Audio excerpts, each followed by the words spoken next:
YouTube channel engineer mind. तो आज की इस वीडियो में हम लोग न्यू जॉब अपडेट्स के बारे में डिस्कस करने वाले हैं और ये जॉब अपडेट्स बहुत इंटरेस्टेड एंड इम्पोर्टेंट होने वाली है, क्योंकि इसमें बीटेक जो भी लोग किए हैं वो सब एलिजिबल हैं और सभी ब्रांच के कैंडिडेट्स इस फॉर्म को अप्लाई कर सकते हैं। वैकेंसी जेपीएससी के थ्रू बहुत जल्दी आने वाली है और इस पोस्ट का नेम हम लोग जो बात करेंगे तो इस पोस्ट का नेम होने वाला है, जो वैकेंसी आने वाली है जेपीएससी से, तो वो है project manager and deputy industrial director and senior manager.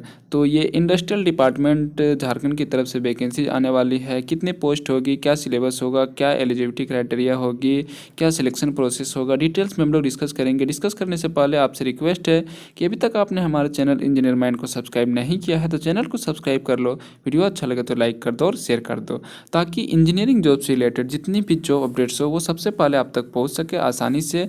और इसी तरह के जॉब अपडेट्स पाने के लिए हमारे चैनल पर बने रहें। और जितनी भी स्टडी मटेरियल हो, जेएसएससी जेई की, बीपीएससी एई की एंड जेपीएससी एई की, जनरल इंजीनियरिंग की और ब्रांच पेपर की, तो सब आपको हमारे चैनल के प्लेलिस्ट में मिल जाएगा, आप जाकर के आसानी से देख सकते हो। तो हम लोग डिटेल्स में डिस्कस करेंगे कि जो न्यू वैकेंसीज आने वाली है, बहुत जल्दी वैकेंसीज आने वाली है, तो ये जेपीएससी के थ्रू ये वैकेंसीज आने वाली है प्रोजेक्ट मैनेजर की। तो ये प्रोजेक्ट मैनेजर का जो पोस्ट होने वाला है, इसमें कौन कौन एलिजिबल होंगे, कौन कौन अप्लाई कर सकते हैं, कितनी सीटें होने वाली है और कब तक वैकेंसीज आएगी, तो डिटेल्स में हम लोग डिस्कस करेंगे। वैकेंसी सबसे पहले हम लोग बात कर लेते हैं कि वैकेंसीज कब तक आएगी, और इसके बाद आपसे रिक्वेस्ट है कि वीडियो को एंड तक देखना, क्योंकि लास्ट में हम बतलाने वाले हैं कि कितनी वैकेंसीज आएगी, कितने सीटों पे वैकेंसीज हो सकती है और कौन कौन इसके लिए एलिजिबल हो सकते हैं, क्या सिलेक्शन प्रोसेस होगा और क्या एलिजिबिलिटी क्राइटेरिया होने वाली है।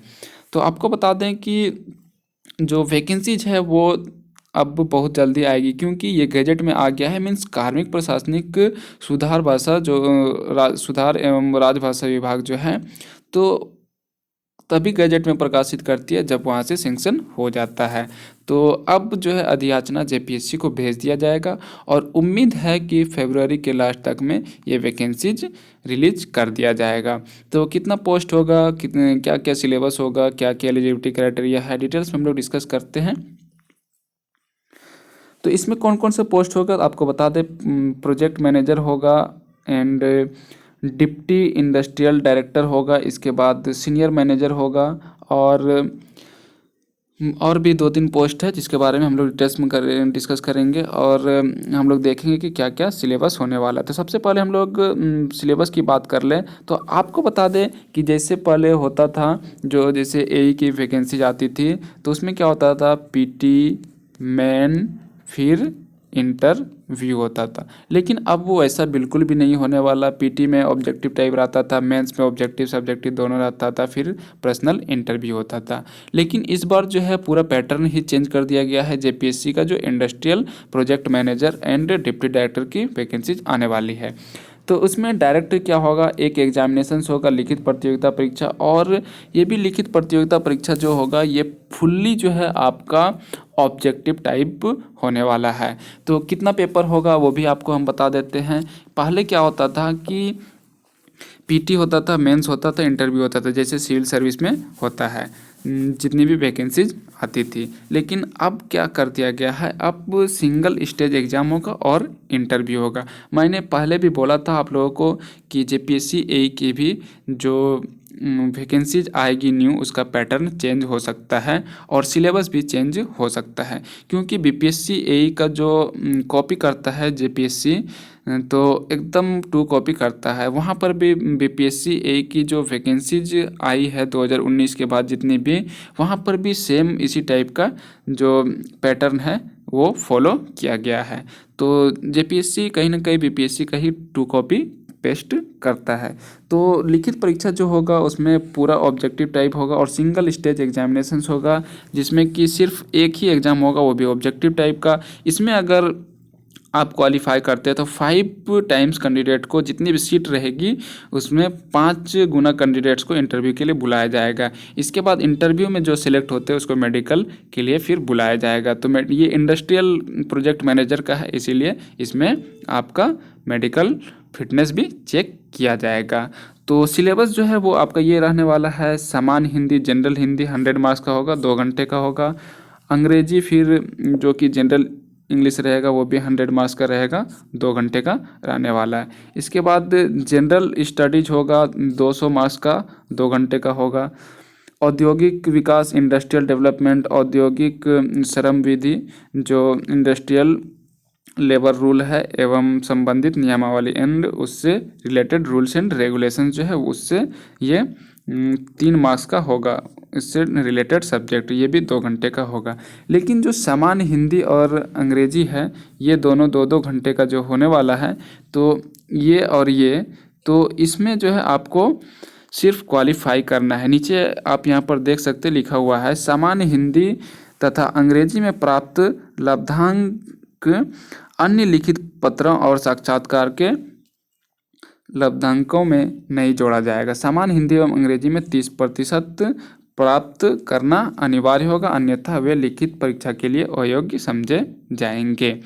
तो जब तक आप हिंदी और अंग्रेजी में पास नहीं करेंगे, general Hindi and general English 30% marks नहीं लाएंगे, तब तक आपका जो पेपर जनरल स्टडीज़ का है और इंडस्ट्रियल मैनेजमेंट से रिलेटेड जो भी पेपर रहेगा सब्जेक्ट से रिलेटेड, वो आपका चेक नहीं किया जाएगा। तो आप यहाँ पर देख सकते हैं सिर्फ आपका 500 मार्क्स, 200 और 300 500 मार्क्स का ही ये स्कोर किया जाएगा। ये स्कोरिंग सब्जेक्ट मार्क्स रहने वाला है आपका। इसके बाद नेक्स्ट हम लोग देखते हैं कि जो क्वालिफाइंग मार्क्स होगा, जैसे रहता है ना 40% जनरल कैटेगरी के लिए मिनिमम 40% मार्क्स लाना कंपलसरी है।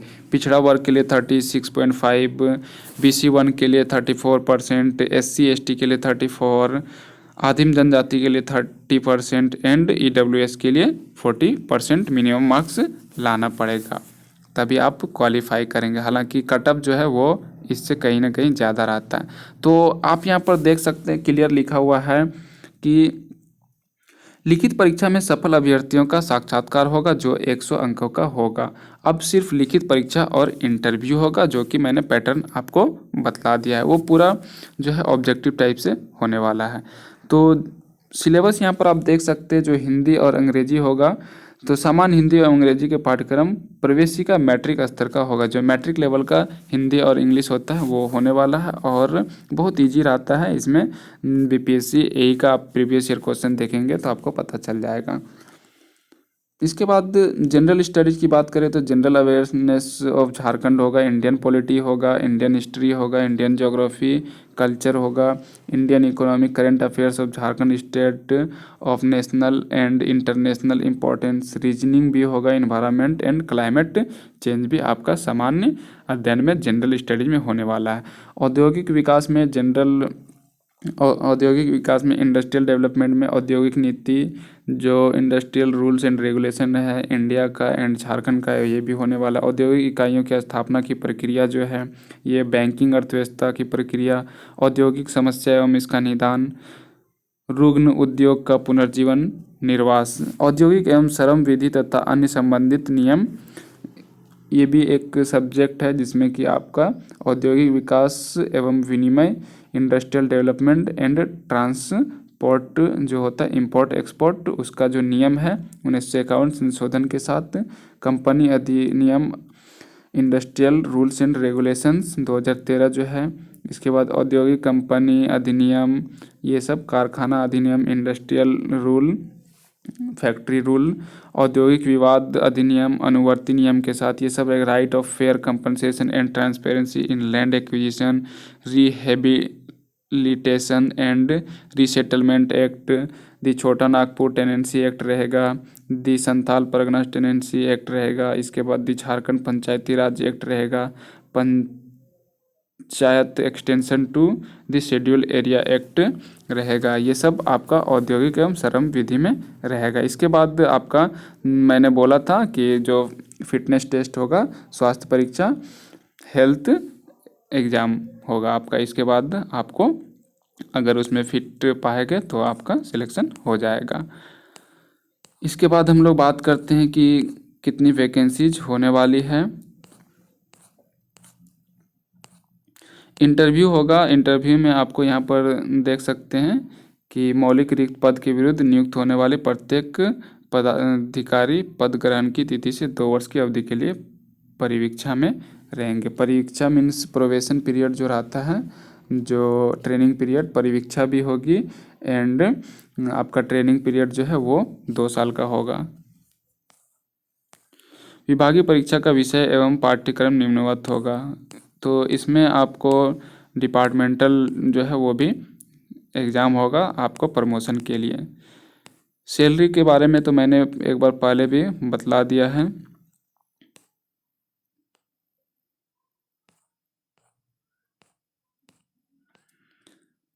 अब हम लोग बात करते हैं कि कितने सीट हो सकती है, कितनी वैकेंसी पे कितनी सीटों पे वैकेंसी आ सकती है। अपर निदेशक तकनीकी जो ज्वाइंट डायरेक्टर होगा वो सीनियर डायरेक्टर, इसके बाद ज्वाइंट डायरेक्टर एंड उप उद्योग निदेशक, जिला उद्योग केंद्रों में कार्यकारी प्रबंधक। तो इन सब में क्या है कि एक्सपीरियंस भी मांगा जाएगा आपको, शायद ये पोस्ट पे, ये और ये पोस्ट पे। और बीटेक के साथ साथ इसमें एमबीए भी, बीटेक, एमटेक और एमबीए भी मांगा जा सकता है ये तीनों पोस्ट पे, क्योंकि हमने कल भी बतलाया था जो है। तो जब वैकेंसी आएगी एक बार तो फिर हम लोग डिस्कस कर लेंगे कि कौन से पोस्ट के लिए क्या क्या एलिजिबिलिटी क्राइटेरिया मांगा गया है। तो अपर निदेशक के लिए इसमें एक्सपीरियंस भी मांगा जाएगा आपको, और बीटेक एंड एमटेक एंड आपको एमबीए भी मांगा जा सकता है। और अगर आप जनरल सब्जेक्ट से किए हैं तो ग्रेजुएशन, इसके बाद पोस्ट ग्रेजुएशन, इसके बाद एमबीए का डिग्री होना चाहिए इन सब तीनों पोस्ट के लिए। इसके बाद बीटेक किस पोस्ट के लिए एलिजिबल है वो भी हम डिस्कस करते हैं।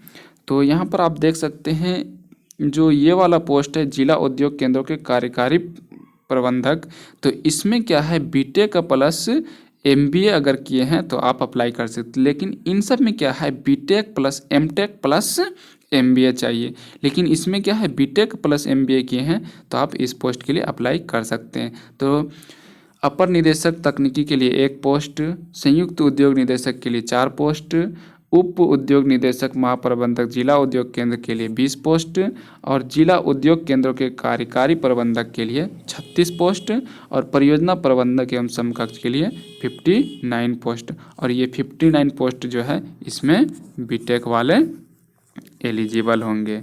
बीटेक एलिजिबल होंगे किसमें, ये 5 नंबर जो पोस्ट है इसमें बीटेक एकदम एलिजिबल ही होंगे, कन्फर्म है, क्योंकि ऊपर जो क्राइटेरिया दिया हुआ है एलिजिबिलिटी क्राइटेरिया उसमें क्लियर लिखा हुआ है। इसके बाद नीचे भी अगर दिया होगा तो वो भी हम लोग देख लेते हैं। हाँ, यहाँ पर दिया हुआ है वेतनमान जो है 9300 से 34,800 ग्रेड पे 4800। तो ये परियोजना प्रबंधक एवं समकक्ष जो है इसका ग्रेड पे आप देख सकते हैं, यहाँ पर जो है वही है। तो यहाँ पर आप देख सकते हैं अपेक्षित योग्यता किसी भी मान्यता प्राप्त महाविद्यालय या विश्वविद्यालय से बैचलर ऑफ इंजीनियरिंग या बैचलर ऑफ टेक्नोलॉजी की डिग्री होना चाहिए। तो अगर आप बीटेक किए हैं किसी भी ब्रांच में तो आप ये जो पोस्ट है 5 नंबर परियोजना प्रबंधक इसमें अप्लाई कर सकते हैं, इसके लिए आप एलिजिबल हैं। इसके बाद इसके नीचे जो है उसको देखते हैं हम लोग।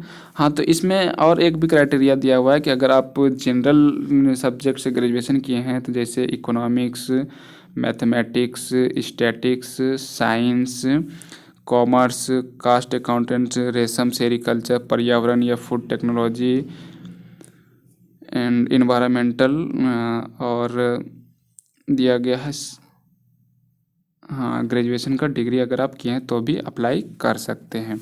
इसके बाद नेक्स्ट पोस्ट जो है वो है आपका 1500 वेतनमान जो है पे स्केल 15,600 से 39,100 ग्रेड पे 7600 ग्रेड पे वाला देखते हैं हम लोग कौन सा है।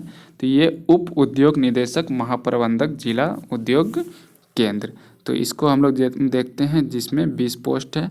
तो इसमें आप यहाँ पर देख सकते हैं कि मान्यता प्राप्त विश्वविद्यालय से बीटेक की डिग्री के साथ मान्यता प्राप्त संस्थान से एमबीए की डिग्री होना चाहिए। तो वो वाला पोस्ट जो जिला उद्योग निदेशक है। अब बाकी जो क्राइटेरिया है उसमें MBA भी होना चाहिए जो जनरल से ग्रेजुएशन किए हैं। नेक्स्ट पोस्ट है उसके बारे में भी हम लोग देख लेते हैं। यही 2 पोस्ट के बारे में मेनली दिया हुआ है, और वो सब जो पोस्ट है तो मुझे लगता है कि वो पोस्ट डायरेक्ट फिल होगा। तो ये वाला पोस्ट में आप सिर्फ बीटेक किए हैं तो आप अप्लाई कर सकते हैं, और ये वाला पोस्ट में बीटेक के साथ साथ MBA किए हैं तो आप अप्लाई कर सकते हैं। तो जैसे ही वैकेंसीज आएगी तो मैं आपको बतलाऊंगा। और इसमें जो है तो बीटेक के साथ साथ अगर आप बैचलर डिग्री कोई भी हैं वो भी अप्लाई कर सकते हैं। मीन्स सिंपल ग्रेजुएशन भी किए हैं, उसमें बहुत सारा जो दिया हुआ है आप यहाँ पर देख सकते हैं। यहाँ पर लिखा हुआ था नीचे कि economics, math, statics, science, commerce, ये सब में अगर आप किए हुए हैं सिंपल ग्रेजुएशन तो भी आप इस फॉर्म को अप्लाई कर सकते हैं। और नीचे वाला पोस्ट जो मैंने बतलाया BTech के साथ MBA भी चाहिए। तो सिंपल अगर आप ग्रेजुएशन किए हैं तो आप MBA किए हैं ग्रेजुएशन के साथ साथ तो भी आप अप्लाई कर सकते हैं। तो उम्मीद है आपका जितना भी डाउट है सब क्लियर हो गया होगा। और जैसे ही कोई भी वैकेंसी आती है JPSC से या JSSC से और इस टाइप की जितनी वैकेंसीज आएगी मैं आपको ज़रूर बतलाऊँगा। तो इसलिए अभी तक आपने हमारे चैनल इंजीनियर माइंड को सब्सक्राइब नहीं किया है तो चैनल को सब्सक्राइब कर लो, वीडियो अच्छा लगे तो लाइक कर दो और शेयर कर दो, ताकि इसी तरह के जॉब अपडेट्स आप तक आसानी से पहुंच सके।